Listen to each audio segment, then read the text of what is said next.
We are rolling. Okay. So it's on record. Just make sure you're comfortable. And As comfortable as soon as you're comfortable, tell me. So then that's when I start talking. Just do it. Go with it. Fuck it. All right. Yeah. And we're back to another episode. Thank you, Paula. We have Paula here. This is her Insta tag, and I appreciate you coming on this podcast. We're gonna take a shot right off away to take the nerves away. Yes. So, salud. I'm gonna put that right there for you. Oh God. Yeah, that hit hard. That hit hard. That was a terrible idea. Well, I want to start off by saying to everyone listening, please, if you can do anything for me, just subscribe to the YouTube. Please listen to me on Spotify and all media platforms because I am 74 more, and I need to get this in the next 45 days around of listeners so I get ads again. Ads are the best way because then I can monetize No, that. 100%. But I didn't know that it's about like a certain amount of time. Yeah. So they changed the rules up in like I was telling you before. Island Boys was a podcast I had, and it was very successful because I had ads. Mm-hmm. I just didn't monetize it correctly. I was really bad with that stuff. And now with this one, I understand it more. I know what route I need to go, and I've looked at so many YouTube videos, so I know exactly what I need to do. You did the work. You did the research. Exactly. Mm-hmm. So thank you again for showing up. I do appreciate it. You've been a supporter, and like I said, we've roughly haven't known each other for that long. Mm-hmm. You know, we live in the same house. You're here a lot. Yeah. I pay rent to this guy. I don't. Shout out to Shane. But I met you through Jimmy, and we are gonna get Jimmy later on the podcast. So stay tuned. There is a reason there was a stranger in the mirror. That's gonna be a picture. I have to make that a picture. But we'll start off easy to get the nerves out. Mm-hmm. Paula, talk to us and talk to me a little bit more about yourself. Give me a little background on what you do. And yeah, you know, what got you to where you are right now? Well, it's so nervous. It's like a lot of pressure, but it's crazy because like you see me on social media and I talk about myself, but then like when I'm in front of someone talking about myself, I get all like shriveled up. Anyway, so I am 28 years old. I grew up in Long Beach. I am a social media manager / content creator. I kind of help small businesses grow their platforms on social media. Mm-hmm. I kind of coach them through, you know, filming and doing things to attract more people to click on their page. And it's been great. I do that right now. That's like the business that I've started. And then my day job is working at a children's hospital as an EMT. Did you know that?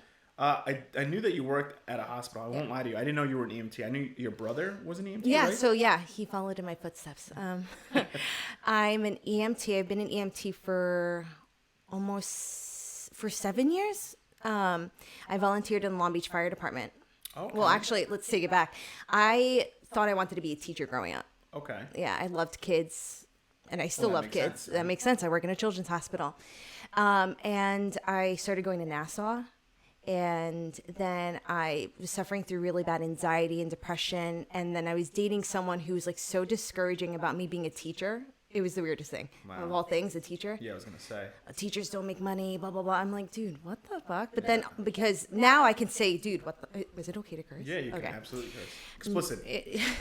Retrospectively, I think this is the word. Like, looking back, I was like, what the fuck? Why would you discourage me to be a teacher? Yeah. In the moment, I was just like, oh my God, he's right. Like, of course. Like, you're a young kid not knowing what... You let those words get to your head and you start 100%. 100%. Absolutely. So, listening to him, thinking I couldn't do this, I was super depressed, and then I just stopped.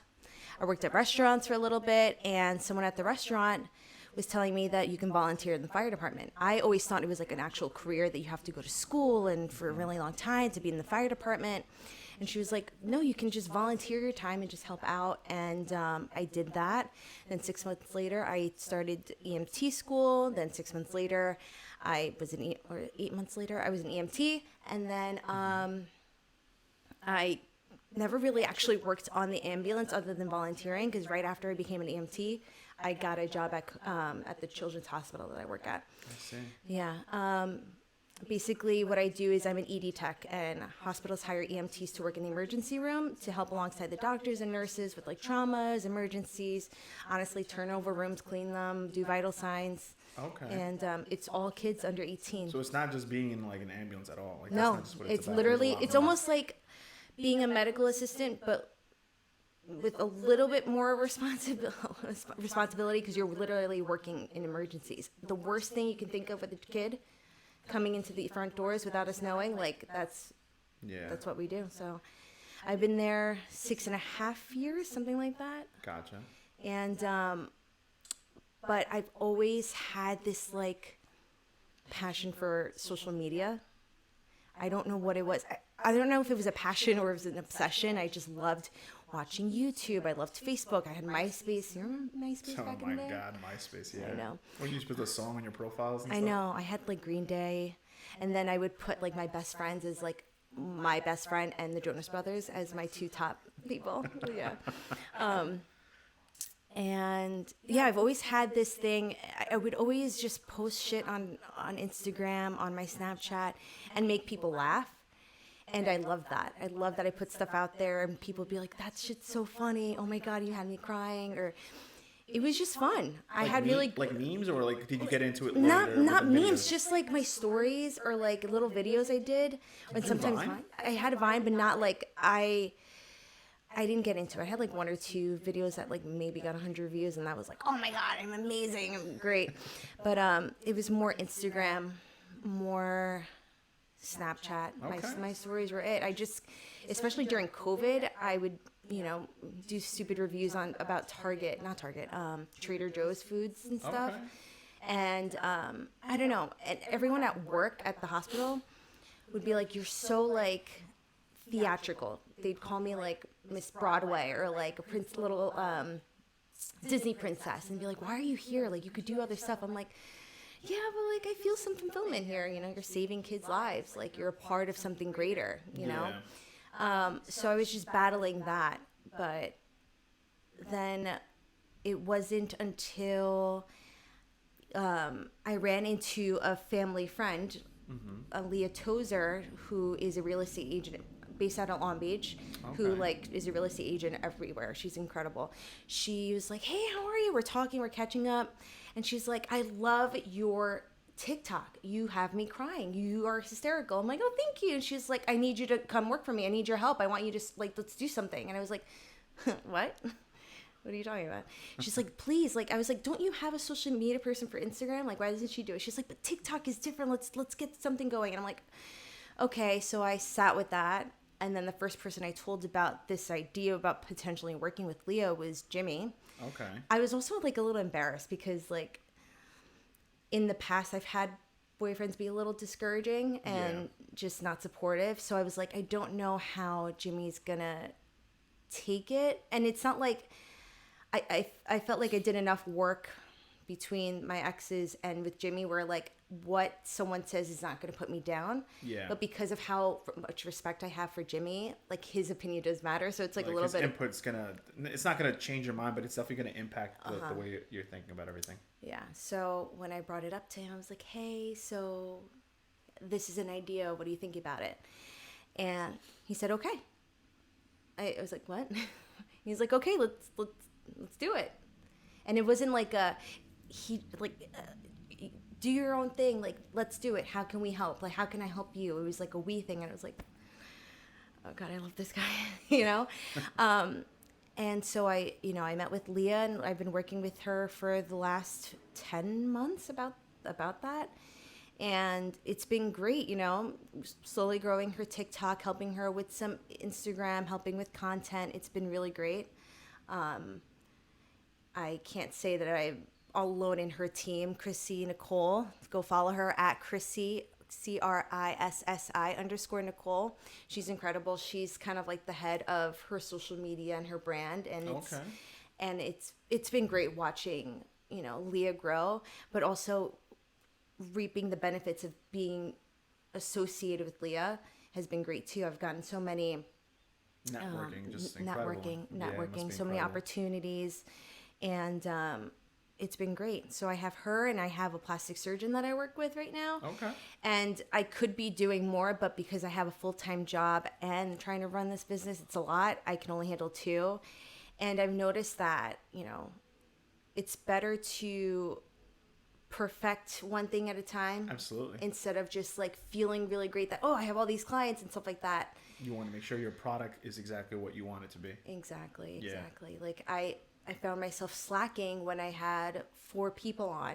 Yeah. And these are people's brands that they work so hard for. These Exactly. are their babies. Their whole life savings are in these brands and their business and who they are. And Instagram or like social media in general is super fucking important, man. Like, yeah, no. In today's time, it's like everything. Like even this thing, like it's something that's so like, and I'm new to this. Like I'm new to this video, like editing and all stuff. It's hard. It's not easy. So I can't even imagine like because it's not yours. So like I can tell already that you're someone that cares a lot. So like I can't even imagine the nerves you have. You're like, is this done? Is this perfect? Is this a representation of this person's criteria? 100%. Like, but you've done a good job from the videos I've seen. I don't know. I won't lie to you. Like I'd be a liar to tell you guys.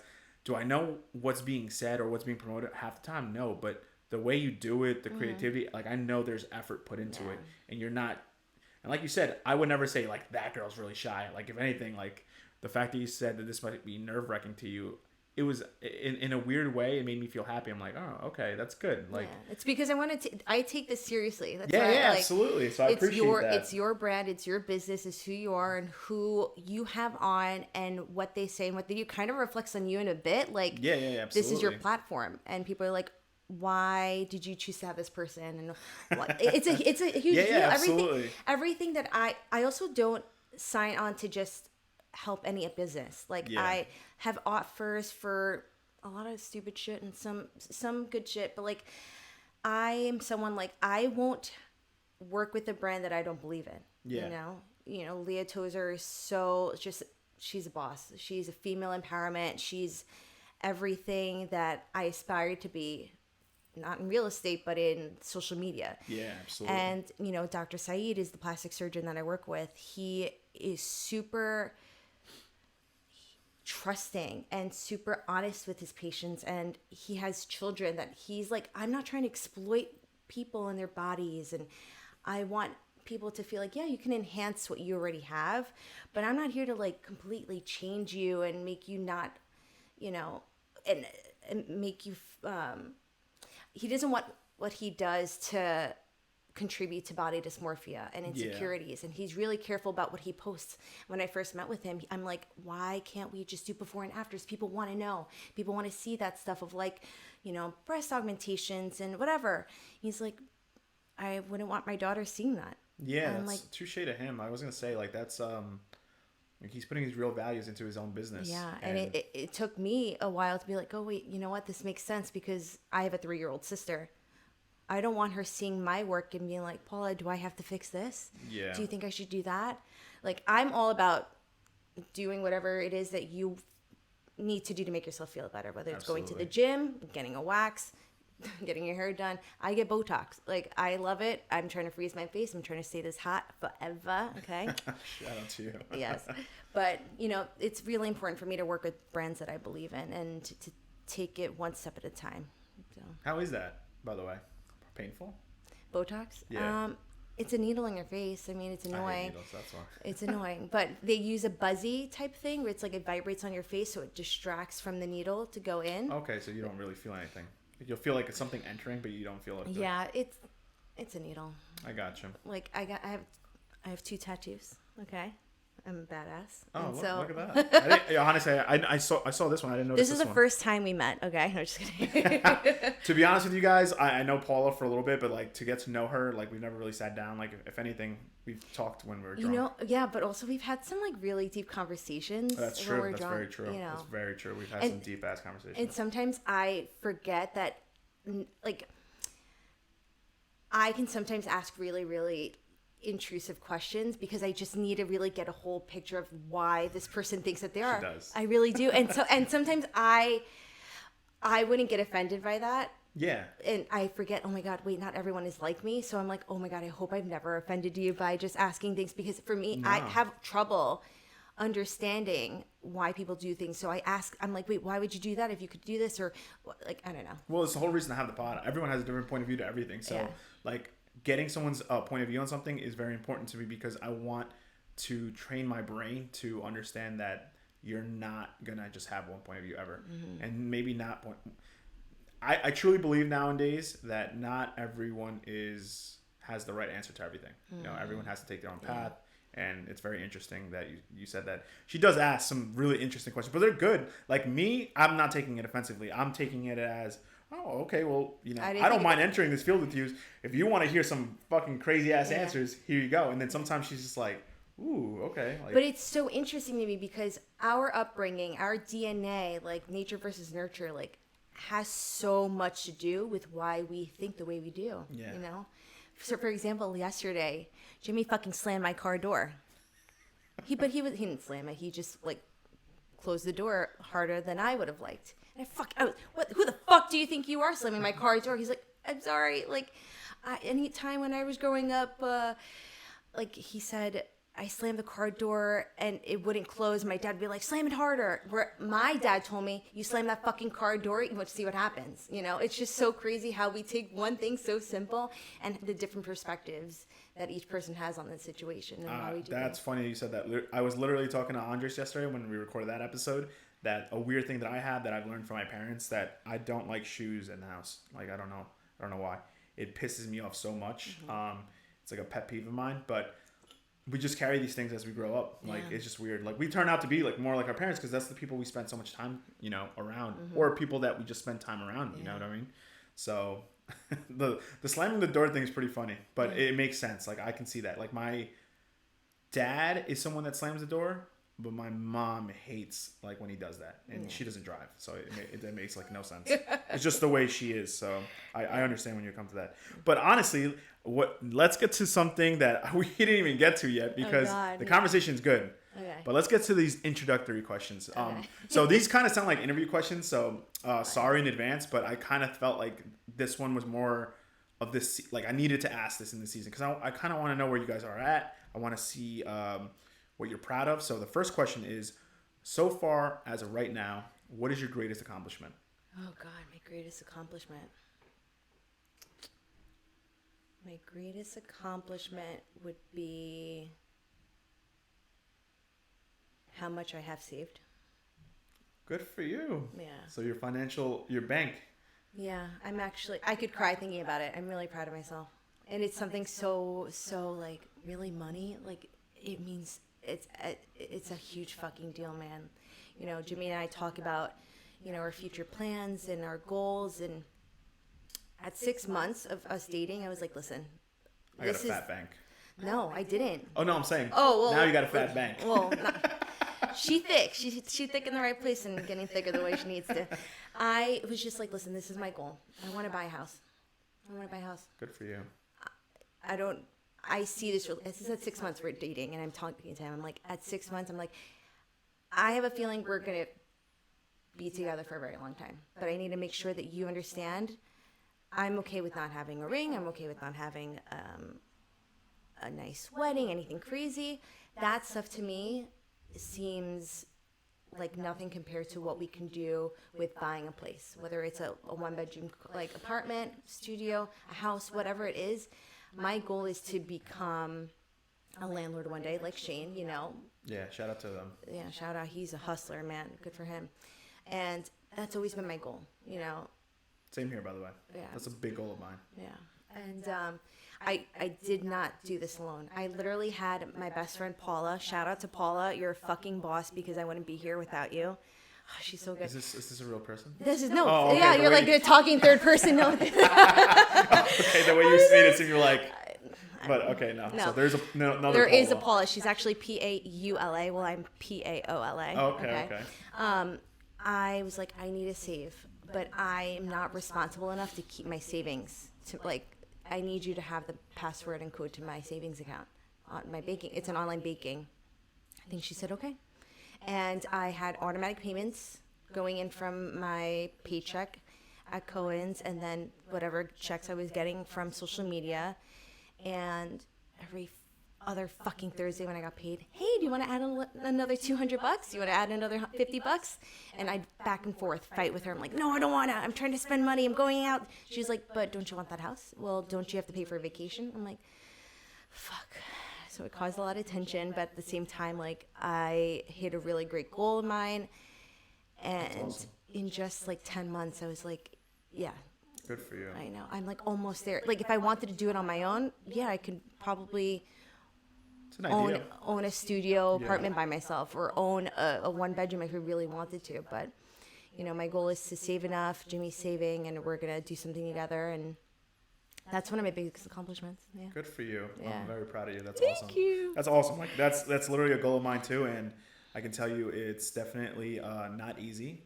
And the fact that you did it, like, pat on the back to you, because I'm telling you, there are sometimes life hits you really hard, unexpectedly, and sometimes it derails you from that goal. But the fact that you've done it and you continue to do it, keep going. Like, if you're almost there, keep fucking going. I know, it's so tempting. Now I'm in charge of my savings, so I'm like battling myself. I'm like, what would I do if the other Paula was taking care of your stuff? I have to learn to save now, because.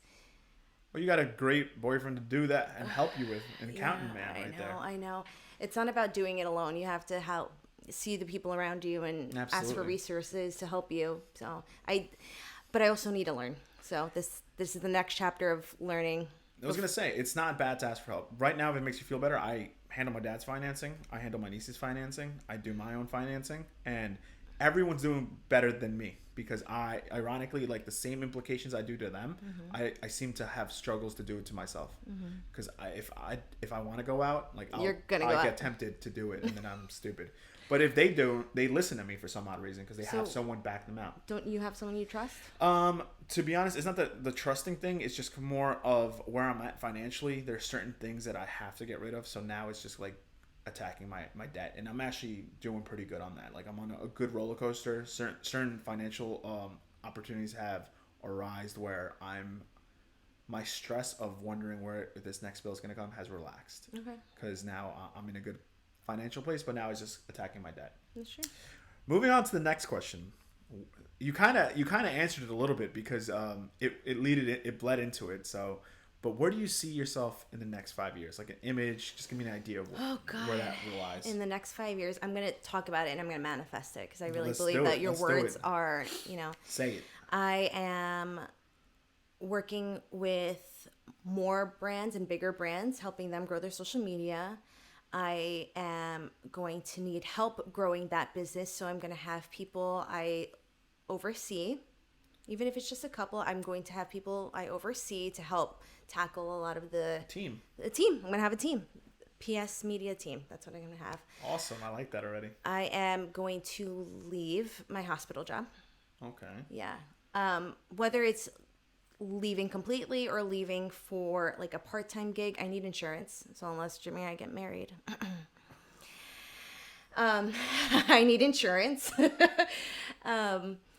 And what else? I really, really, really want to write a children's book. I like that. I want to write a children's book.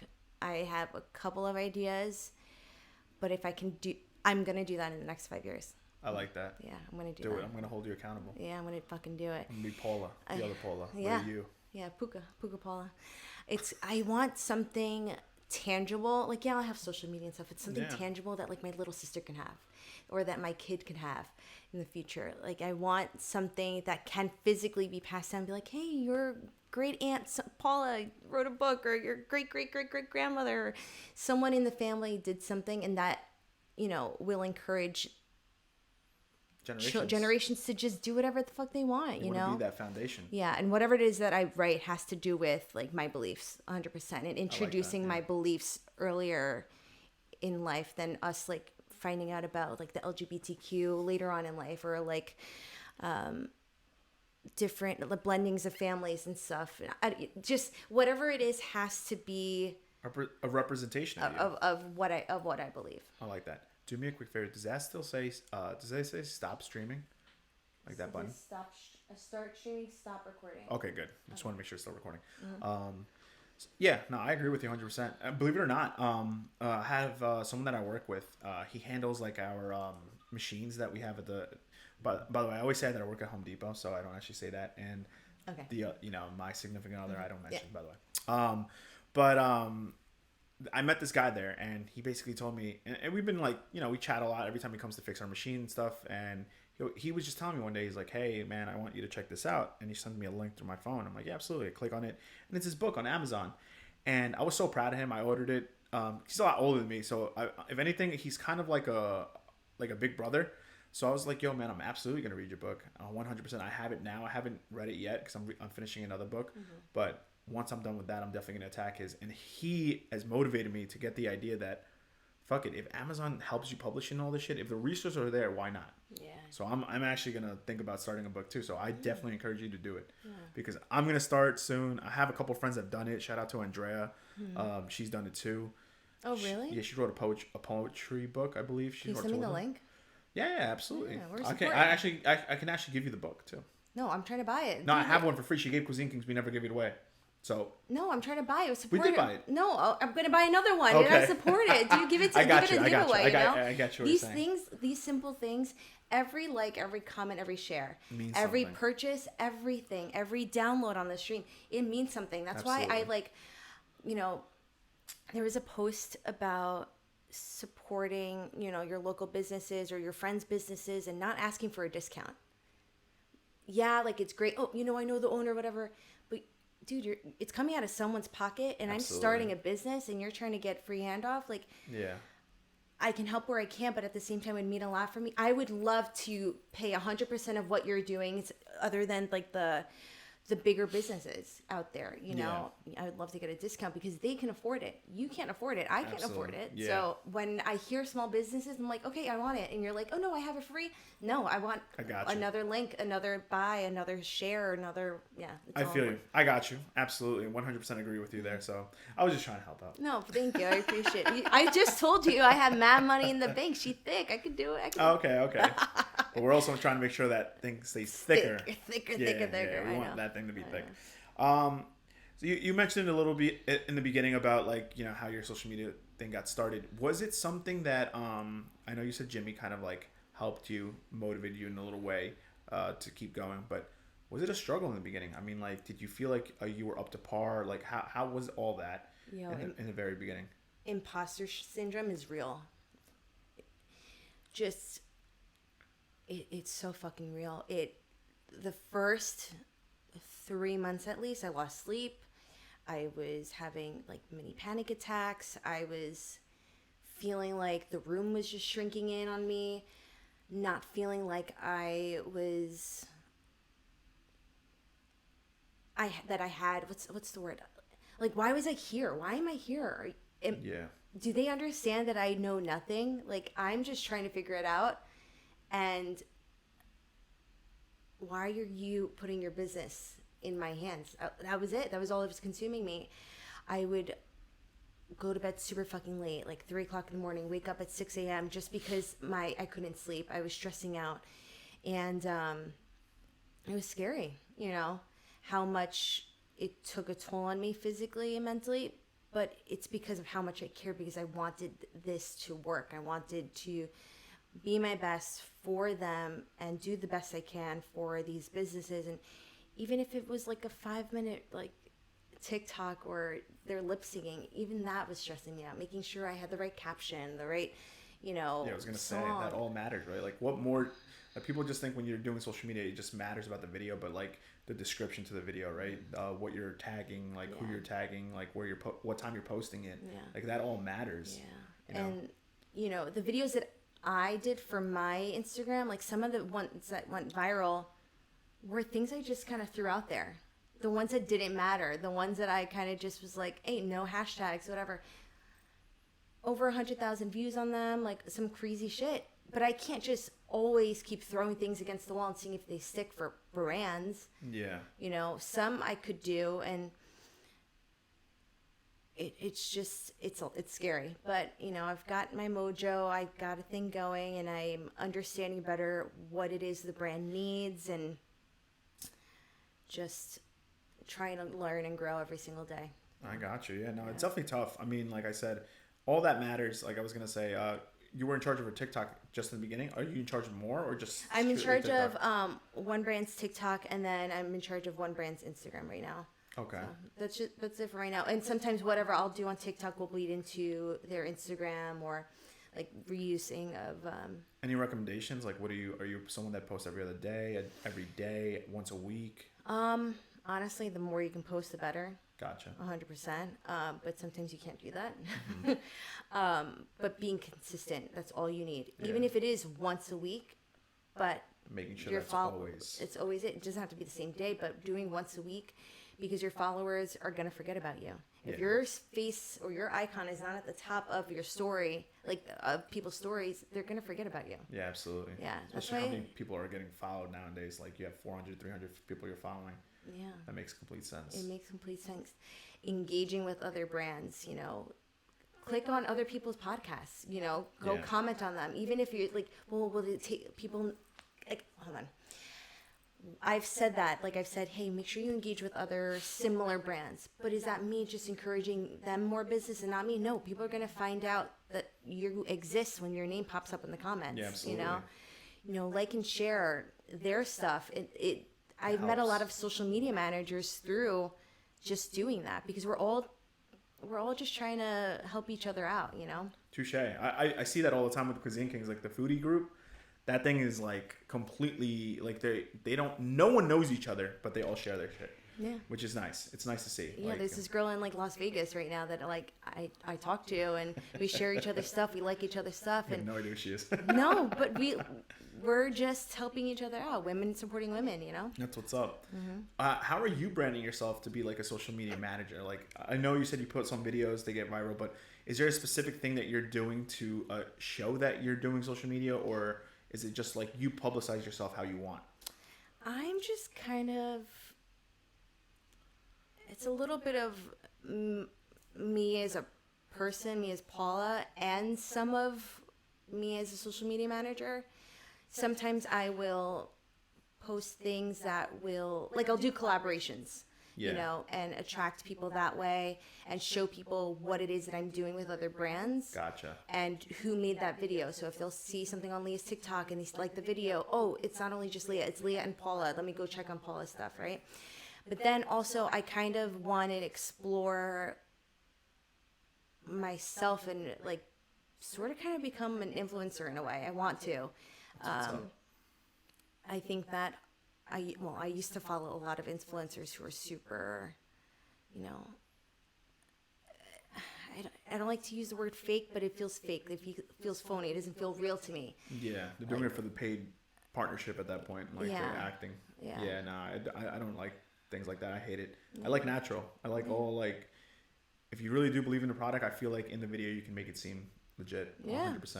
100%. But yeah, that's how I'm trying to grow. Do more of like my everyday stuff, who I am as a person. Just kind of talk to the camera by myself, do my makeup. I don't know. Yeah, keep going. Make people feel like they know me, which is it's a crazy thing because people believe that they know me. They're like, oh my God, I saw your video, I laughed, and that catches me off guard sometimes. Like yes, I love hearing the feedback, but then I'm like, oh my God, this is weird. Like you're in my bedroom with me. Like it gets a little, the lines are a little blurred there, but yeah. I don't know. So maybe after a couple of times of that happening, you'll get a little more adjusted to it as the time goes. It is a little bit weird. Even when people like, as stupid as it sounds, like people, my friends, you know how they are. They're fucking annoying sometimes. They'll just like in the car, like we're listening to music and I don't know where you just hear the podcast start. I'm like, it's cringe. Yeah. It's like hearing yourself sing. When I used to sing and stuff, and I used to perform at weddings and in bars, people would be like, a woman of many talents, by the way. Thanks. People would be like, oh, let's hear you sing. I'm like, please stop. It literally gives me the worst feeling. Like, I don't know. It's just fucking weird. I don't like it. Weird. And they're like, oh no, come on. I just want to listen to it with you here. I'm like, don't do that. I feel naked. Like this. Exactly. That's a good feeling. Yeah. I feel like I'm being exposed right now. I don't like it. I don't like the feeling. The exposure. That's why I also stopped really posting my family and my sister. I don't blame you for that. I had someone tell me like, I posted a really cute video of her like going into school for the first time. She was so excited, and she was like, yeah, I'm excited. And someone was like, I watched that video over and over again. Like, I was like, wait a second. Okay, it's okay if you watch me. I'm like, whoa, I need to protect this innocent child. Yeah. And the person was innocent. Like, the person was fine. But I get what you're saying. You're just blocking all future dangers from that even happening. Yeah, it's so scary out there. I have 900 followers, right? Yeah. 900 people follow other people and know other people, and like you just see people can screenshot. It's fucking crazy. That's definitely cringe. That's definitely cringe as fuck. So, like I said, a lot of this is always going to bleed into the questions I have, but talk to me more about the pros. What have you learned going into this field? And by the way, I'm just going to say this, very courageous. Even if like you don't think it is, like a lot of people going into this field, it's like you don't know where it's going to go. Mm-hmm. And you mentioned in the beginning, like, I'm glad you had a support system. Mm-hmm. Even if you would have asked me and we were just barely meeting each other, I would have told you go with it, because I always believe you got to go with your gut and go with something that you truly believe in. Mm-hmm. So touche to you. It's scary. It's definitely scary. Even this, like when I said I was going to bring video to it, the reason I was trying to delay it so much is because I hate myself on camera. But the more I practice, the more I do it, my confidence goes up. It's always going to be a little bit cringe looking at this dumbass camera, but I get used to it. I put myself in a mindset where, you know what, I have enough callous where it doesn't even bother me anymore. Mm-hmm. But touche to you, like it takes a lot of courage. It's scary, man. Now, do you feel like this is something that you have a time frame of when you want to go full time, or is it like you're looking for the clientele first and then you're gonna take that next big step? It's so interesting because that's been the fucking conversation with all my friends, with my therapist, with with Jimmy. Like, I would love to go full time with this. I do. But then again, I had a conversation with my friend Paula. Like, you have to be smart about it. The biggest thing is I need insurance. If insurance was easy and just all there, I'd be like, fine, let's just do it, Yeah. So I'm trying to slowly transition out of the hospital job and go more into this, but I don't have time for more clientele right now. But I also can't sacrifice having insurance, and I need to devote that. I don't know. If I find a part-time job, somewhere else that can provide that, then great. Then I'll be able to focus more on it, and I am focusing on it. You devote like I said, 40 hours. You can definitely make another job, but also now you're sacrificing some of your freedom, your leisure time, which I understand. It's important to you, especially. I work every other weekend also, like at the hospital, and I work from 3 p.m. to 11 p.m. at the hospital. So I'm trying to do every social media in the mornings. Sometimes I have to get up at 7, 8 o'clock, and I'm out of the house until almost midnight, like doing this. But it's something I really want to do, and I've always thought I needed to be in charge of something. I always knew I'd have to be your own boss. My own boss. I know. That's what's up. Do I trust myself as my own boss? I don't know yet. I'm still figuring that out. But I always hated having people tell me what to do. Always hated it. I agree with you there. I think most of us aren't fans of that. No. I mean, some people work really well with that. Like, I just want everything laid out. I am someone who's just like, I got it. Don't tell me. Then I won't do it. I'm very stubborn that way. I've had a lot of astrologists and tarot card readers be like, yo, you're hot-headed and you don't like being told what to do. What you're doing right now, you're going to transition out and be in charge of something. They couldn't pinpoint what it was at the moment. They were like, maybe it's in medicine, maybe it's not. You're very creative, but this is so important to me. And I actually really love doing it. That's the crazy part. So you definitely hate micromanagement. That's something you despise. I despise it, by the way. I despise it. Yeah. Now let me ask you something. Since I'm in a managerial role in my position, I still don't. I don't micro no matter what. Even if they fuck up, I try my hardest not to micro because I've never liked to be taught that way. Yeah. have you thought about when you do get your team, and this is something like that you mentioned is very important to you, your brand, the way it represents the company, someone else's brand. Do you feel like you're going to bleed into micro? That's the thing, right? Because now this is representing me. This is the money I'm putting into it. Yeah. Like, the more I keep saying but it's about me, whatever. The more I'm diving into this social media and this business that I'm creating, this brand I'm trying to create, I understand why now people are like, I don't like this, I don't like that. I'm like, yeah. Bitch, like, trust me, I got this. But it's at the same time, it's so hard trusting other people with just as, Jimmy was taking pictures earlier. Yeah. I want it like, did you get the right angle? Is it like from the, it's just every little thing. It represents who you are. So absolutely. I can see myself doing that. But I can see a lot of things I didn't like from some bosses in the past, like using that and changing it, like perfecting it to your standards. Yeah. Just using that experience to be a better boss. But also a lot of it is, I hate it when bosses like do as I say, not as I do. Yeah. A friend of mine was talking about this because she's a boss. She's like, I will never let my staff do something I wouldn't do. I'm not going to let them work on weekends. I know we have a deadline, but I wouldn't work on a weekend. So you're not working on a weekend. I'm not going to expect you to do that. I'll work overtime with you on the weekends or on the weekdays. Mm-hmm. And I'll be there with you alongside you because it's something I'm willing to do. I'm willing to do, and I expect you guys to do too. So. Yeah. Well, I agree 100% with that. And also, like, think of it in that aspect. I would also never shut down an idea, right? Like, I like if I'm going to disagree with your idea, let's try to make your idea better and not discourage it. You know what I mean? So I kind of agree with you there. Mm-hmm. Now, you mentioned a little bit of, I think you just mentioned a little bit of therapy. We chatted on Instagram for a little bit before this, and we said you wanted to bring mental health and therapy as a topic. Talk to me. Why? What's so obviously I'm assuming you go to therapy. Yeah. How has that impacted you? What importance does it bring to your mental health? Oh my God, it's everything. There's no way. Like, kudos to everyone who feels like they don't need therapy. Okay, I need it. I very much need it. I just have always thought I needed just another person to talk to who's not in my life.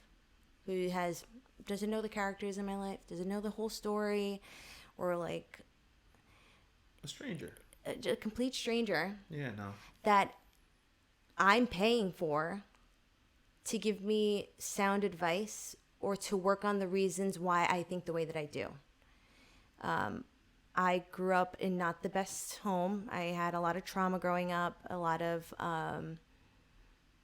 it was not the best.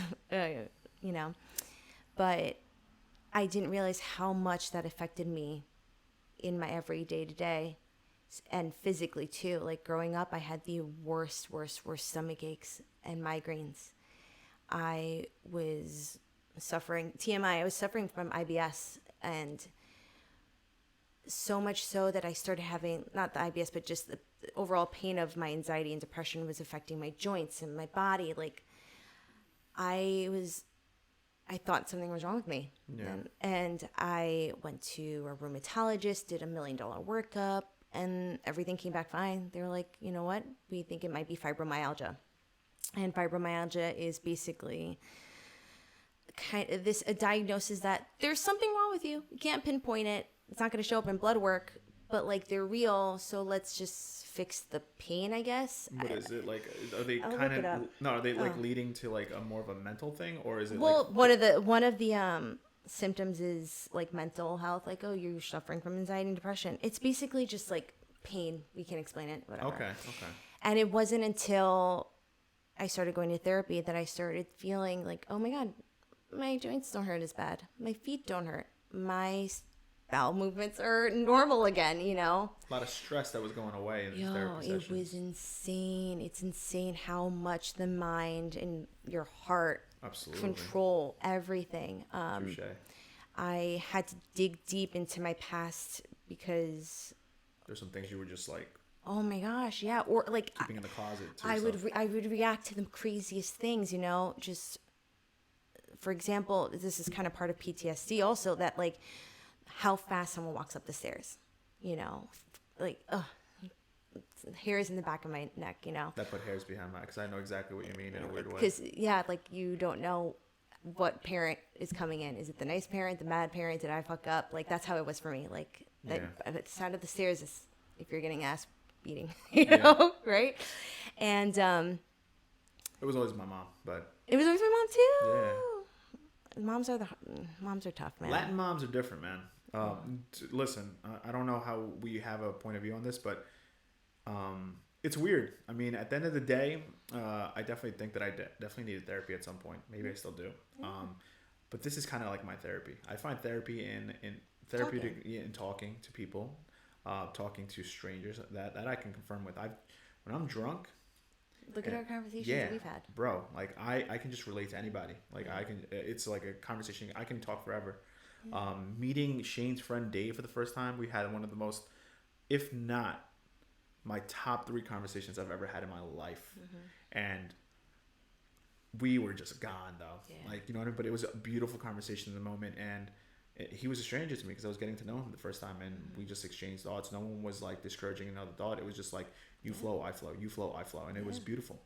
So, but I do understand what you mean by the stairs thing. Like, it's funny when you said that, like my hairs went up and I'm like, like PTSD. Or like PTSD or like a belt buckle. Oh, fuck. Yo, Jimmy in the mornings, I've gotten used to it, but like when he gets ready for work, he has to dress up and I'm like, or like, it's just the craziest things when someone raises their voice a little too loud. I'm like, ugh. Or like when Jimmy's playing, I haven't told him this part, but like when he's playing a video game and he messes up, he's like, oh fuck, and then everything about me, I'm like, it's fine. Blood rushes. You get a little lightheaded. You feel like fight or flight mode. That's what it is. Have you been a flight person most of your life? I'm sorry, I'm assuming, but I'm just I pretend like I'm a therapist, but it just feels like you kind of resemble that. It's more of, I think that there is also more research too, that there's a third one. It's freeze, and I'm more freeze. Okay. There's fight, flight, or freeze. Where like, The 3 Fs. I tense up and I'm like paralyzed for some reason. I get paralyzed with like, because I have to evaluate, is this an actual threat? Or am I just reacting to, you know, past occurrences and stuff? And can you talk to me a little bit more about it? Because it intrigues me. My girlfriend's kind of like you. What does that freeze thing do for you? Like, I'm a little intrigued. Like, it's like you're trying to speak and you really can't? Like, can you like describe it a little bit more? It's like basically someone's squeezing my heart. Like, I'm like, I tense up. My whole body tenses up. And it's really me just going through it. Am I safe? Am I okay? Yeah. I have to ground myself a little bit, feeling like the wall's gray, the doors are white. I feel the hardwood floors of my foot because I have to like ground myself. Yeah. And evaluate, is this person yelling because of a fucking video game? Or is this person like, is something wrong, right? Yeah. If there's any confrontation and I feel that there's tension, I get a little like clammy. I get a little, I don't know if I'm describing it right for like. No. This is right for you. This is what's right for me. Yeah. Are these methods that you also learned through therapy to kind of resurface to yourself? Well, yeah, 100%. Like a lot of the conversations I'll have with my therapist, I'm like, then I do this after this happens, and she's like, okay, so let's talk more about it. When else did you have this reaction? When else did you feel like you needed to act this way or do this thing? Or like, all right, Jimmy slammed the car door. What did that do for you? It made me pissed off. Yeah, I want to punch him in the face, you know? And she's like, when has someone else done that to you in your life? You know, oh, actually, you know, my dad would yell at me when I slammed the car door. And how did that make you feel when he yelled at you for that? Oh, I was scared. And I never wanted to do that again. I never wanted to piss him off. And, you know. Yeah. And because my father would get upset at this. I love my dad. Like, this is just one. He's just cared about his car, right? But like when my dad did that, I assumed that everyone else in the world felt the same way too. So I'm like, how dare you fucking slam the car door? Don't you know? Like me assuming that we had the same upbringing. But that's just like a little example of it. But yeah, therapy is great. Therapy is awesome. Even if it's just like a venting sesh today, we'll dive into it next week about, all right, let's dissect each part of it, you know? Yeah. And, you know. Were you lucky to find a good therapist? Yes, but it took work because like you're not gonna trust just anyone. Yeah. On the first day, I think it took me a good 6 weeks, 8 weeks, to feel comfortable with my therapist and feel like I was getting something out of it. And honestly, that session was when I started talking about Jimmy. Okay. Yeah. I was like, there's this guy and I don't know how I feel about it, but I don't want him out of my life and I want him there, but I don't know. It was just a whole thing. Yeah, absolutely. And that's when I felt like, oh, I can open up about this. And there's times where therapy is not enough because the physical is so overpowering that you do have to rely on medications and see a psychiatrist. I'm on meds. I'm on Lexapro, the generic for it, because of the stress from my 2 jobs. Yeah. You know, not feeling like I was maintaining my relationships, whether it's, you know, Jimmy or my best friends, my family, my sister, my brother, you know, I felt like a failure where I was thriving in one but failing in the others. And I just felt like, why can't I have a balance? Yeah, I feel you when you say that. Like, I don't like to, even though I hate my fucking job, I don't like to underperform at all. Like, that's not something that I am. I know. I'm very, very, someone that takes, like what I prepare and what I do and what I display, I take very much pride in. Like, it's a representation of you. Yeah. We're kind of like similar in a way. Yeah. Yeah, very similar. And the fact that this crippling anxiety and depression was affecting now my job, you know, the things that, like my money, I was like, holy shit. So I brought it up to my therapist. She just felt, she was like, you don't look good. You don't feel good. You can see it in your eyes. Your eyes are sunken. The way that you're just sitting, how you're breathing. She was like, I was like, I'm very, what's the word? Visual. And I felt like this brown fat shoe was sitting on my chest, just crushing it, just crushing. And then someone squeezing on my shoulders. And I couldn't breathe normally. I just wanted to breathe. Well, stress is the number one fucking killer. Like, bro, I've lost, I fluctuate with my weight so much, and I notice it has to do with times of stress. Like, believe it or not, like naturally, I haven't lost weight since COVID. Like, that before COVID. Sorry, during COVID, I lost it because of stress. Because I thought my dad was gonna die. Mm-hmm. I thought that I lost some uncles close to me. Mm-hmm. Even the year before COVID hit, my grandma had passed away. So stress is definitely a major factor in everything. Because you don't realize it, but the moment that you're not okay. And you don't do anything to fix it, it lingers every day until you take control and initiative. I think change it. That's what I'm saying. I've never been there, but I'm very proud that you have. Like, because it looks like you were able to notice that there was a problem and you wanted to change it and you wanted to fix it and you need help. Mm-hmm.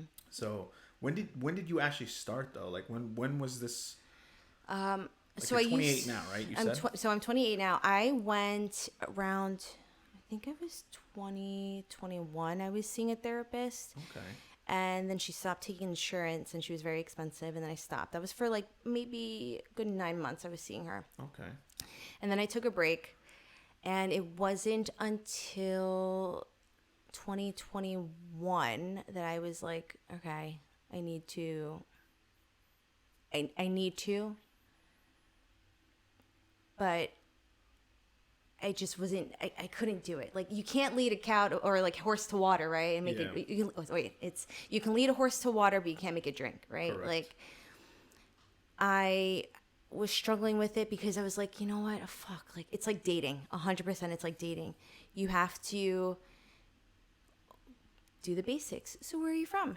How old are you? Like, what do you like to do? Like, it's like that, you know? why are you in therapy? What's your past trauma? What did you like? It's just, dude, like, I'm just fucking knowing you. And it's crazy because I'll have conversations with strangers, but having to really dive in and know that this is going to be hard work with someone I'm paying. Yeah. Like, that's scary. You know, it's also like grueling, and it's just like, okay, fine, I have to tell you my whole life story. And so what made me What opened the door to it though? Like this time around, I posted a lot of like kind of emo shit on my story. You know, my friends would be like, I'm here for you, I love you. I went through an ectopic pregnancy back in 2020. Yeah. And I was battling really bad depression. Like, you're lucky I showered for a good year and a half. And it still lingers, you know, a lot of things will linger. But year and a half of not being able to see the floor of my room. My room's a shithole. It's so bad. And I'd post some emo shit just about like depression and stress and anxiety. And it wasn't until, you know, Jimmy responded to it. And, you know, if he wants to talk about, you know, his stuff, it's more, we made a pact. All right, tomorrow morning we're going to call. And I called and I was like, hey, I made an appointment. He's like, oh shit, like, you really did it? I'm like, yeah, I did it. And so then he made an appointment. And then fast forward, we just started, this is when we were friends. This is like around October, November of 2021. And then we started dating in January. And we were out to dinner for my birthday with my friends. And we were he mentions, oh yeah, my therapist is around the block. And I said, my therapist is around the block. Oh, wow. And he was like, wait a second. We're not. Wait, so we see the business, and we're like, holy shit, are we seeing the same therapist? Because I'm gonna die, but we weren't seeing the same therapist. But how fucking ironic that we're in the same place. Yeah. But having someone to kind of make a pact and hold you accountable to just make the appointment, that's all you have to do. Yeah. It's the first step. If you want to go back, that's up to you. If you want to show up, that's up to you. Like, it's like. But obviously you came back for a reason. Like you saw something. I saw some. I just knew I had to do it. Otherwise, like, who knows if I'd be here, to be honest with you, honestly. Like, depression really is scary. Anxiety is crippling. And speaking of weight, I'm at the heaviest I've ever been. I'm the happiest I've ever been. I have a boyfriend who cooks. Like, how much better does that get? He does cook. He cooks. He slaps in the kitchen. But, like, I was almost 100 pounds at my lowest, you know, at my scariest, at my most anxiety-ridden state. Yeah. And I'm getting accustomed to this body and just loving myself, but knowing that the love and the weight is from being happier and not being scared to eat, or like being scared to, not scared to eat, but just being so scared I don't want to eat, you know? Yeah, I always consider this, weight will never be a representation if you're happy or not. But if like you're enjoying yourself, you're having a good time, you're gonna gain weight because you realize that the company of somebody, the fact that you're eating normally is just it's gonna change. It's gonna change you physically. Like, that's why you hear all the time during like a relationship when you first start, you get that weird what's it called, the honeymoon weight. Is it honeymoon weight or the love weight the or love something? Weight, yeah. I don't know. It always happens in the beginning, like no matter what. Like it didn't stop for me. Shit. No, and it's tricky to get out of it if you want it to be like, because at the end of the day, like, whoever you are, you know yourself best. Like, if this is something that you're okay with being at, then do it. But if it's something that you're not, then obviously look at the change and notice what you can do to make it different, and still be happy. Yeah, 100%. It's just about being healthy. It's not about the number on the scale. Absolutely. It's about looking around and looking at your life and seeing who you are, and are you happy? And then nothing else really matters. As long as you're healthy and you're not doing things that are hurting yourself, overindulging or starving yourself, or doing anything that is of the extreme, just live life. And so can I say, what are you doing now? Like, what are some tips that you do now on the daily that you've learned from therapy? Like, I know you said when you're in that like freeze mode, you learn to notice things around you to kind of put you back in place. But what are things that you do in your daily day, like when you're not even in freeze mode, you're just living your life? Honestly, first off, I wouldn't get through this without medication. Okay. Talk- Was that tough for you? Was that tough, like, as a... Because in Hispanic, we know... Yo, I was just about to fucking say, yeah, oh my God. The when stigma. we do that, yeah. The first time I was going through my ex-boyfriend and I broke up. And that's when I was at my lowest, you know? Mm-hmm. And I was not getting out of bed. Am I okay? You're good. Okay. I just want to... I always look to make sure everything is I know. running. All right, cool. It makes me nervous. I'm like, are you running out of time? Like, do you have a time thing? No, there's no time for Okay, cool. Because this conversation's good. Yeah. Someone fell. I was at my skinniest, at my lowest. I was literally, when I only left to go to work, and I came back, took Benadryl 50 almost every day to just, I didn't want to be alive. Like, not alive, but like awake To exist. Yeah, to I feel think. you. And so then the first therapist I went to back in the day when I was 22, she saw me again and she was like, okay, this is what you might need to take. Go talk to a doctor, see if they recommend this too. Is it safe for you to take? Because you need to take something. You need something to just keep you basically alive in a sense. Yeah. To get you out of that. Because, okay, therapy is so fucking great. Sometimes the physical overtakes it a lot. And you need something to help alleviate that stress. Yeah.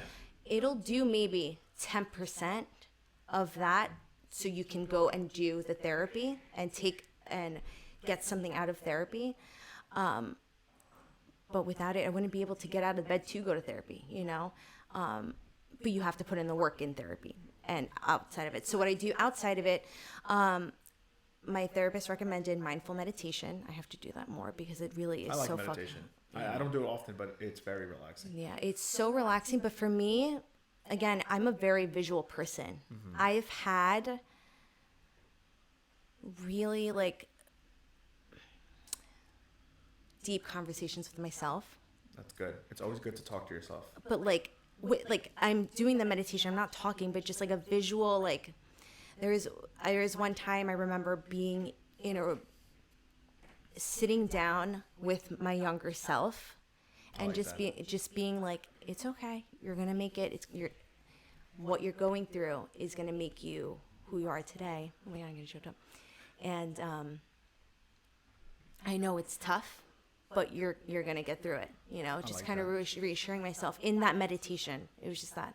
I had another meditation with someone I know who had passed, who like I was asking for forgiveness for something that, like, you know, and that was so powerful. Like, these meditations really can take you. Sometimes I'll have just a meditation, me trying to fall asleep, where like I just feel water rushing in and out, just to relax. I love the fact that you're saying this. This is. I wish you were there than yesterday with my podcast with Andres, because I didn't know how to describe it, but that's exactly what I would have said if I knew the words to say it. I kept telling him that, like I said, I don't care what people believe. Like, you can have your own belief. I respect that 100%. But I was telling him that, like, because he said he didn't believe in God. He does believe in a greater power. Me, in instance, I do believe in God. But in the same way, we can relatively say that we do believe in some type of thing. So I was saying to him, like, I have these weird sessions in my car that no matter how my morning is, I could be angry, pissed off. Once I get in my car, I do my little prayer, and then I start talking to myself. And it's weird because I love how you described it. I used to feel like I would say all these things and I would never get a response. And I hated that for a long time. But then I started noticing there was, when I started to do changes, when I started to impact my life in a positive way, I felt a response. I felt like there was someone next to me. Like, you'll see me. If you ever see me in the car and you see me do this, like, I'm not even lying. Like, I'm like, I'll give you an example. Like, oh, I'm very grateful for today because I got to wake up. I got to have a job. Are you saying this out loud or to yourself? Out loud. Okay. Like, I just speak it out loud. And then, like, I look to myself. I'm like, right, buddy? Like, it's an amazing day. And my buddy is God. It's like, in a way, like, I know that he's there with me. I know that I've fallen down so many times, more than I can count. And I know that at that moment, it feels like impossible that I'm going to get up, but I know that eventually I have to, like, because I've known how hard my foundation has been there. Like, as long as I know I'm not reaching my foundation where it all started, then I know that I can get back up. I know it's going to take me a couple of days, but I do the same thing that you do. I meditate and I look at my younger self, and the one thing that my younger self always says to me, he's like, bro, I'm proud of you. Like, we came from the, like, as funny as this sounds, we came from the slums. I was in this horrible apartment that had cockroaches, where my family had to house a bunch of immigrants that were my cousins at the time. I shared a bedroom with my parents till the age of 9. And when that little dude looks at me and says, yo, I'm fucking proud of you, you're taking care of them now, I'm just like, holy fuck. Yeah. Like, that to me makes me happy and satisfies me where I'm at today. So touche for saying that. I wish you were there yesterday, because that would have been a way better representation. I know, I'm tearing up a little bit. It's just there's so much weight, and there's so much to be proud of, especially as you're first gen, right? Yeah. As first gen kids, man. Like, my parents are from Honduras. They came here. And Honduras, baby, catracha. No, and you know what they say, like, oh, I came to this country to provide for you. I wasn't even a thought in your mind. I wasn't even born yet, bitch. Facts. That was a mistake, honestly. Too straight. My parents were in their 40s. I'm pretty sure when they did the nasty, they didn't think, like, this kid David's going to be born, but my mom got pregnant at, like, 45. Good for her. Shit, she's fertile middle. Yeah, she was just, like, not expecting. I think my dad was pissed off. Like, fuck, everything's fucked, like, at this moment. But he was very happy. But at the same time, like, they didn't expect it. Because my brother, the one that's closest to me, is 44, 45. Mm-hmm. I'm 29. Listen, me and my sister are 25 years apart. Oh, there you go. Yeah. There you go. So she was planned. So no, she was. Yeah. There is a chance my dad wanted another one after her. I was like, what the fuck, bro? Close the shop. Like, don't you want to retire? But yeah, like there's that weight of also wanting to make their sacrifices worth it. Yeah, absolutely. There's a lot of stress with that. When you really think about it and you let it sit down, there's a tremendous amount of stress. Like, am I doing this right? Is this what they wanted me to do? But at the same time, it's so fucked up for them to do that, because we really weren't a thought in their mind ever. Yeah, like, absolutely. When they're crossing the border, doing whatever they need to do to get here, right? Like, how unfair is it for my future child to take the brunt of my pregnancy loss, right? Like, I had all my hopes and dreams on this. I had my hopes and dreams crashed in 5 days from when I found out to when, oh shit, this is not happening. Okay. But like, to put that pressure on a child when, like, no, like, just live, just exist, just do your best and be a good person. That's all that matters. You fuck up, I'm gonna be here for you, right? Yeah, like, absolutely. It was a lot of pressure of, like, make sure your grades are good, your room is clean. What did I come to the country for you to have a dirty room? Like, come on. That doesn't make any sense. Every little thing. Oh my God, you spilled milk. What did I come to this country for? A lot of pressure, a lot of anxiety, a lot of stress when you're making moves like starting a business, starting a podcast. Is this? My parents think this is the radio, by the way. Bro, when I try to explain my dad, I do social media. Mm-hmm. So what do you do? And I say, I make videos. Oh, okay. They pay you for that? Like, that's what you probably say? Yeah, they fucking do, baby. Yeah. You just wait. My goal is to take care of my parents in some way. My goal is to take care of my dad, invest in a property together. That's what I would love. I want him, he's had a hard life. My parents have had a hard life, struggles and stuff. I want him to relax. This guy has been working 2 full-time jobs, 80 hours a week. Shout out to the Hispanics, by the way. Yeah, bro. I don't know how y'all fuckers do it. Listen, I don't know how you do it. I did it for a little bit, and I can tell you I was I don't even know how I did it. We're not equipped for that shit. Yeah, like, I don't know how I did it. But it's crazy because my dad would be the most proudest when he'd be like, oh, 2 jobs? Amazing. What? This is not okay. Like, when my dad would be off for a week on vacation from one job, he thought that was the best. I love coming home at 4:00 and having the rest of the day. Are you joking? This is what normal people do? Exactly. I've never really had that. We're changing that mindset. Like, because we're first gen.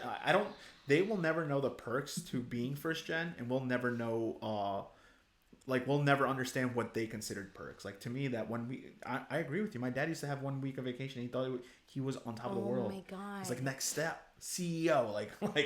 One thing my mom always, something very important on Thanksgiving, my mom would have grapes on the table. Okay. I love this story, but it's just, she has grapes on the table because the first time she came to the United States and she saw That's grapes, sweet. just being able to purchase, it was the biggest luxury. So Yeah.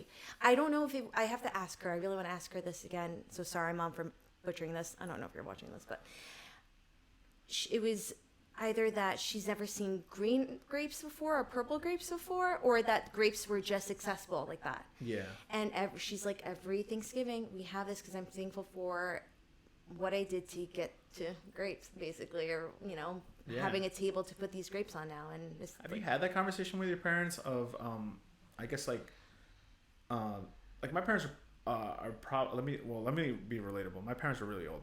Like shout out they're still kicking like they're in their 50s, but Yeah, Pops is 76, Mom's is 70. Had they had like that weird conversation where they sat down and said, "I'm proud of you," or you've done everything that I've asked of you, and like what conversations have you had with your parents so far in that regard? Jeez, have I had my parents say they're proud of me? My dad has, I'm proud of you, I don't think I don't think he can reveal, I don't think he understands what I'm doing, to be honest with you, for him to be proud of me. Because if he really understood, he'd be like, oh my God, that's amazing. If I showed him my pay stubs, he'd be like, oh shit, like, okay, I'm really fucking proud of you. Yeah. Honestly, when I told him I saved 10 grand for the first time, what? Really? You did it? I was like, yeah, I did it. He's like, wow, I'm so proud of you. I was like, yeah, because when your parents tell you to save, they just save. Oh, okay, great. How do you save? It took my ex-boyfriend to teach me how to save. I'm out of debt because of that guy. He helped me, manage that. So, but you want your kids to succeed, but sometimes you realize, oh wait, I don't. There's so much more to just saying, hey, do this, but how? Yeah. Ride this bike. That's one How? thing I'm so glad you mentioned that. Like that's a thing that I feel like Spanish, like first gens, we were told to go to school and get A's. They can't teach us how to do that because like my parents in my situation never made it past middle school. That's not their fault. Yeah, sorry. You're the baby though. Yeah, so to give you a little backstory, my brother and my sister were in Peru. My dad came to the U.S. like in the late 70s, I think. When he did come, he ended up bringing my parents, my whole family here. Brother dropped out of high school from weird situations that I will not explain here. Don't worry about it. Sister ended up dropping out to help my mom raise me because they couldn't afford a babysitter. So my brothers, like I don't say it enough, and this will probably be a clip. I'm so grateful for what they did, especially my sister. I don't say it enough. I'm so like I definitely don't treat her how I should be treating her, but she knows deep down that I love her so much. Like I would not be possible today. My parents would have not been able. Like I'd be still in Inwood, living in the ghetto, if it wasn't for my sister. Like she took a big step by leaving high school. She had to get her GED later. She did. She was able to accomplish that, but she sacrificed a lot to make sure that her baby brother that she had no idea was going to either be a fuck up or someone successful or someone she had no idea. She took her dice. She rolled her dice on me and said, I'm gonna believe in my little brother. And whenever she needs 20, this is how I show my love to her. Sometimes she needs money. She's too shy to ask her husband. Hopefully he's not watching this, but she'll ask me, hey, can I borrow 40, 60? I need to fill out my tank. I don't even ask questions. I'm like, yeah, whatever, I'm sending it to you now. And that's how I show my love, by not questioning it. Whenever she needs help for something, I just do it. I don't bother her. I don't express it how I want to, but she knows that my love and unconditional love is there. Like I do it. Her kids, my niece, I'm so proud of. I've taken her like as a daughter, like to me. They think it's me. It's not really me. They needed funding to go through college. Their dickhead of a dad didn't want to, for some reason, pay child support. So I came in and pleaded with my dad, hey, listen, we'll make up this money somehow. I know we will, because I'm going to make Jocelyn's, my niece, pay for it. She just doesn't have the money right now. He goes, okay, like if you handle my financing, you make it work. I do a cash advance on his credit card. I take money out of his certain savings. I give it to them. She paid for her college. Now she's a She's a paralegal making like. I'm sure she doesn't want to disclaim it, but let's just say she makes good money. She makes good money. She does better than me. She's living life. She's going on trips, doing everything. She's living their life. Yeah, and she's and they thank me a lot, but I'm like, it's not really me. You got to thank your grandfather. Your grandfather was financially the person that was able to do all this.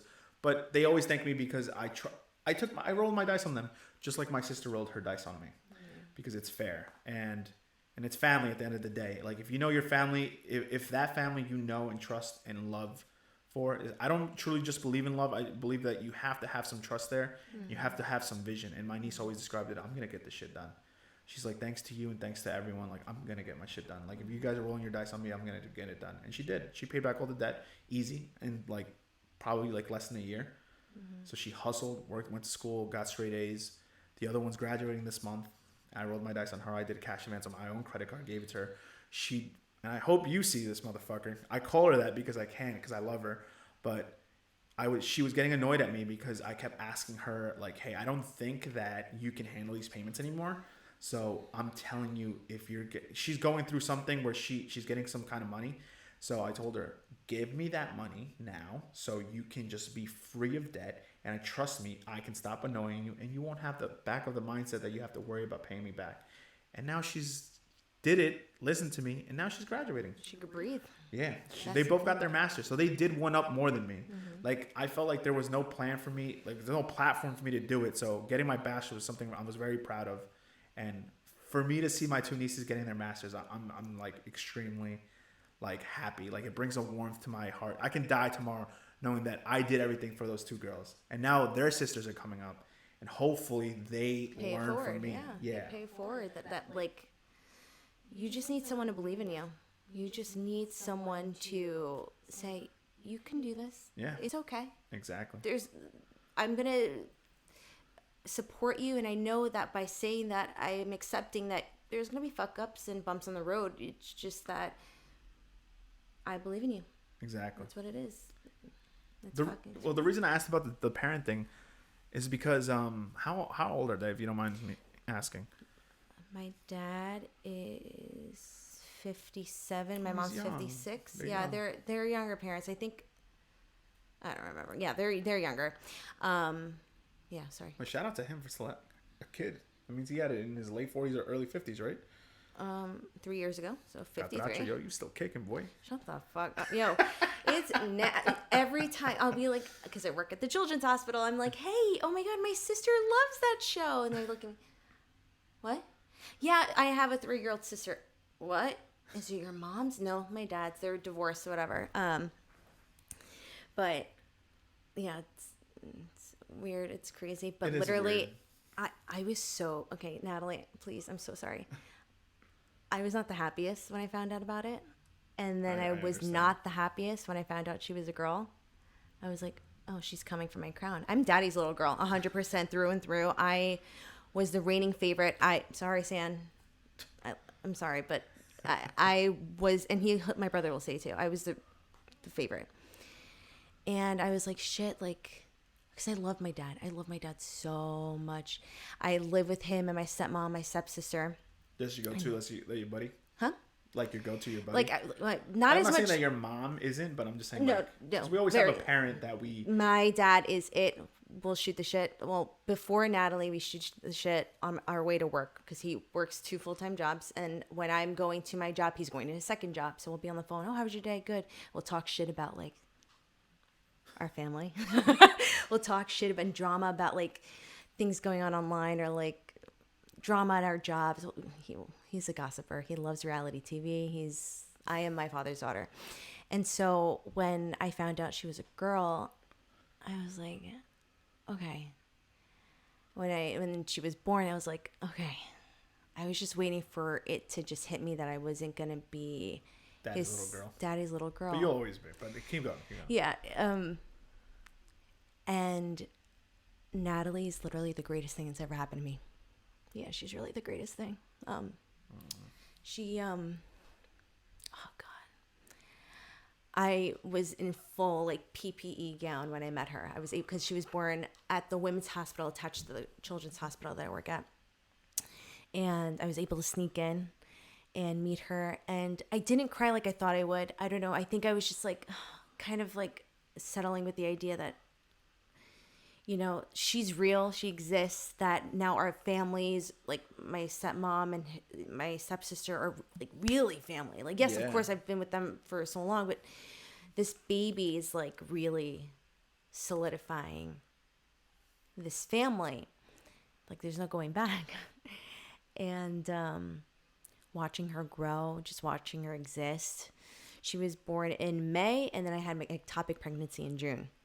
So just I was even more protective because of everything I was going through, and super just like watching her grow, watching her like make sure her milestones were hit and stuff. And she's literally the greatest thing to ever happen to me, because again, another reason to get up in the morning to just see her smile, or just like I go to the bathroom, she's banging on the door.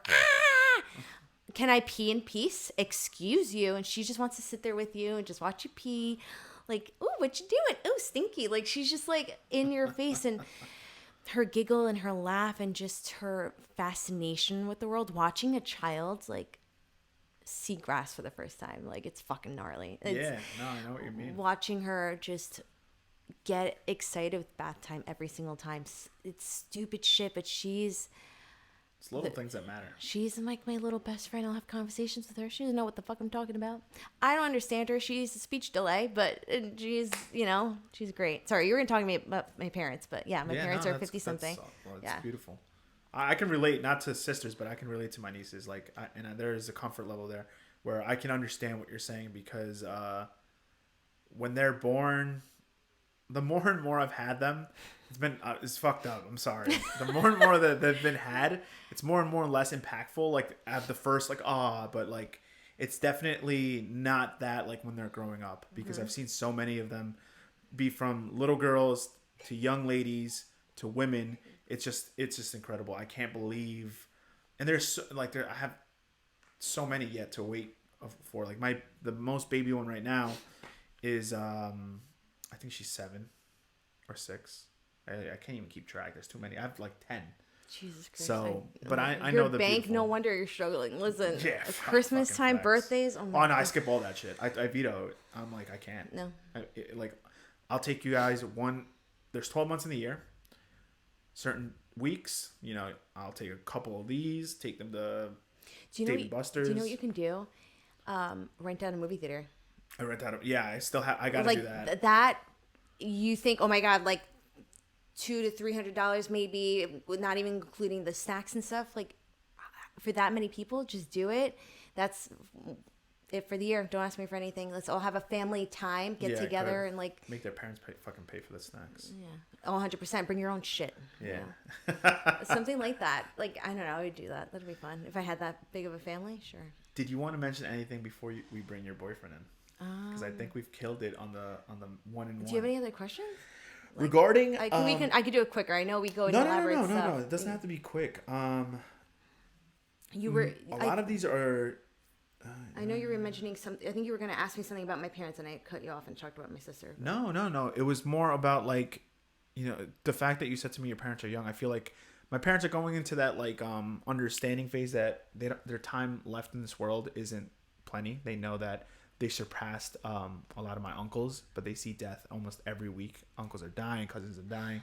So they took their time and kind of, like, not to pat my own shoulder, but they took their time. And my dad, I'll never forget this conversation with him when he was in his, I think he had just retired, and I just graduated high school, and he said to me, he came, and I'm so pissed off till this day, whoever stole my fucking watch, fuck you. But he came, I'll never forget this day. He came from with a little box, and he said, "Here, I've been saving this for you. I bought it for you when you graduated high school. You've done everything that no one in the family, in my close family, has done, other than my cousin, because she was a year older than me, and we brought her here.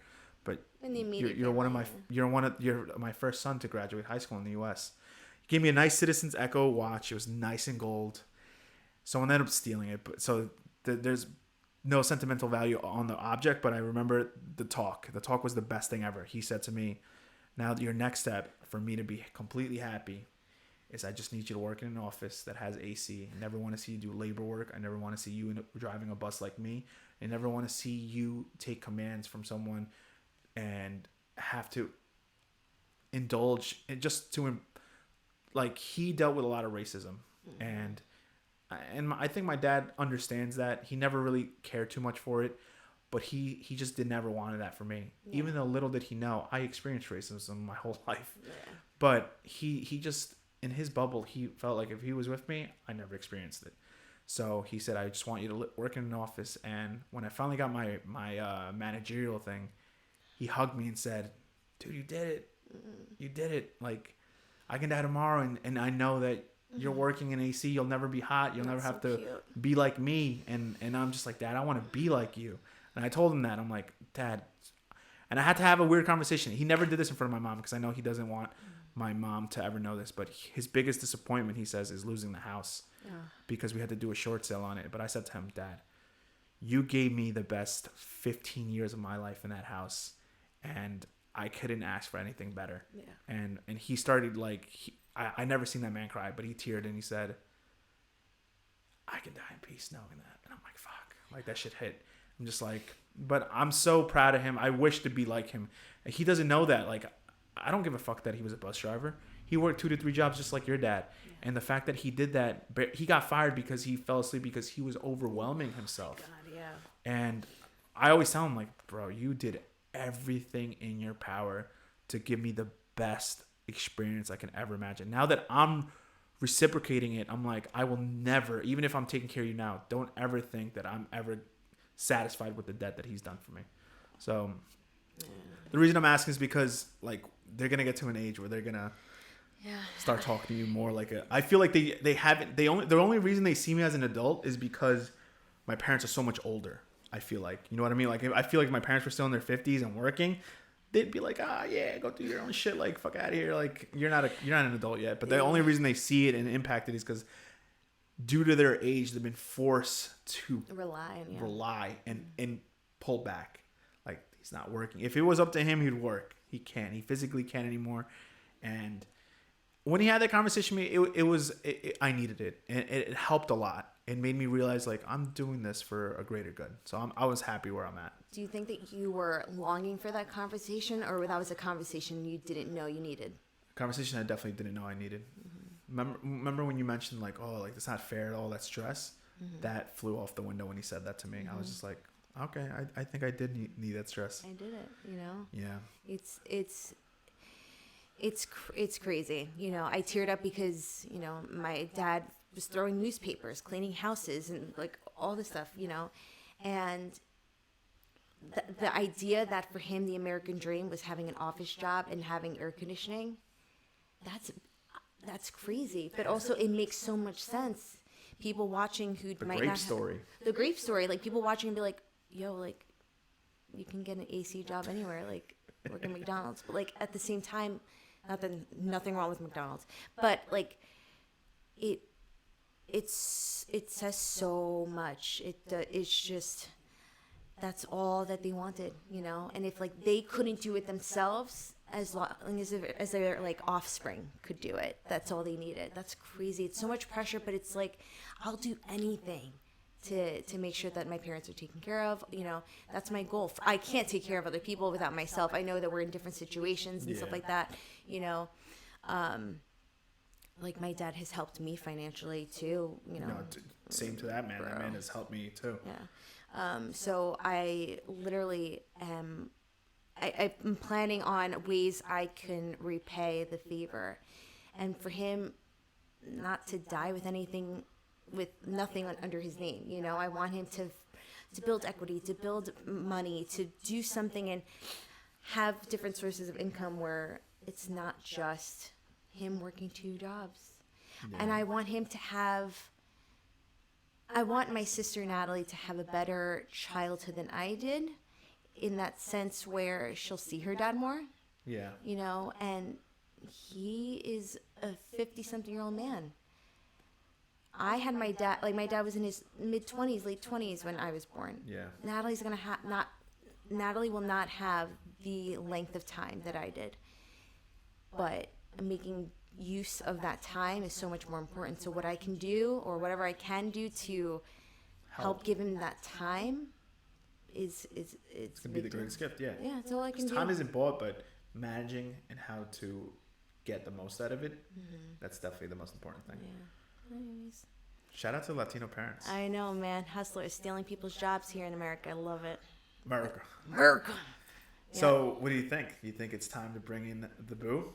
The boo thing, my partner in crime, the partner in reason for why I'm able to do what I'm doing, man. Let's do it. I'm gonna pause it right now, and we're gonna get Jimmy involved. Woohoo! Good shit. Yeah.